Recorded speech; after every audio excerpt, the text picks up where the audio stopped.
And this is the work in the shower in the front bathroom. They've drywalled and done the mudding. And they do have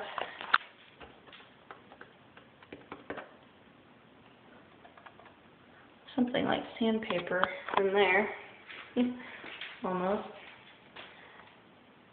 And they've been working on the drain for the shower.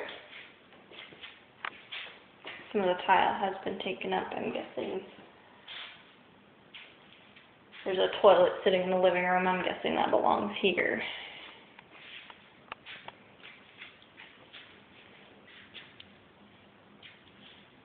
Shower does have a nice seat in it.